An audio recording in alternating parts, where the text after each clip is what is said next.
So they may have officially done it, folks. They may have officially killed music. AI has now made it to the Billboard Top 100.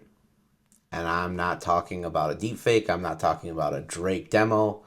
I'm talking about a full-blown AI artist charting on the Billboard Top 100. A full-blown AI-powered artist named Xania Monet has debuted on the Billboard Radio Airplay chart.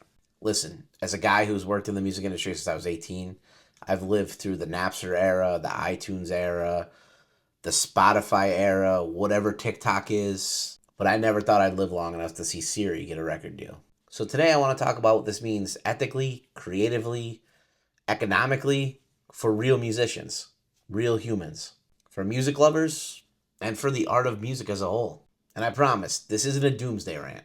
I don't hate AI. I just think we need to have a very real conversation about what it means when we start letting the machines take over the mic. Because the truth is, this might not just be some cool experiment. It really might be the end of the human music industry as we know it. All right, let's start with the facts. Xania Monet is the first AI-powered artist to chart on Billboard. It's basically a virtual reality-based R&B singer. First, her song Let Go, Let God made it into the gospel Billboard radio chart. And then another song, How Was I Supposed to Know, hit the R&B singles chart. She's got 140,000 Instagram followers and just landed a record deal worth millions and a really fastly growing fan base that, get this, thinks she's a human. Now, to be fair, she's not completely AI driven out of thin air. The project was created by a poet who writes the lyrics, but the actual voice and production come from Suno, an AI-based music production software. So it's not some robot in the booth freestyling about heartbreak, but it's close. It's basically a human's words filtered through an algorithmic soul.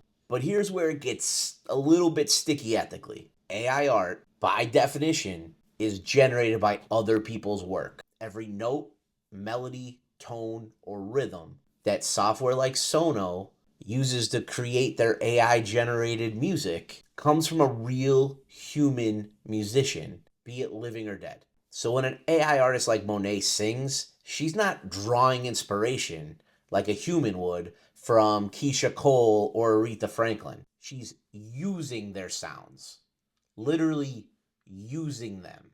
Now, we humans, we borrow. Don't get me wrong. Every musician borrows. We all sound like our influences. Hell, half of every early rock and roll song was just Chuck Berry riffs played at a different tempo. But that's called inspiration. That's not just a database that's spitting out a probability-based definition of soul. When AI makes a song, that's not creation. It's reassembly. It's the musical equivalent of a ransom note. It's made from other people's words and letters. And that's kind of where this crosses a line for me. Because while a human artist can be influenced by Stevie Wonder, an AI artist can literally be built from Stevie Wonder without credit, without consent, and worst of all, without any emotion. And that's a hell of a difference. Now, let's talk about what all this means for the music industry and music business as a whole. Let's say you're a record executive. You've been dealing with artists for decades. Egos, differences, canceled tours, artistic decisions, emotional meltdowns, creative differences. Now, suddenly you could just create your own pop artist from code. That artist never gets tired, never tweets anything dumb, never wants to negotiate better royalties. What would you do? You're going to fire your A&R department and you're going to hire an AI lab. Because from a business standpoint, it's genius. No studio time, no managers, no hotels, no my voice is shot tonight. No, I'm going to switch genres and alienate half my fans. To top it all off, you own everything. The image, the catalog, the voice, the personality. The music industry has never been known for being extremely ethical. These are the same people who used to hide royalties in packaging deductions. You think they're about to draw the line at synthetic pop artists? Not a chance.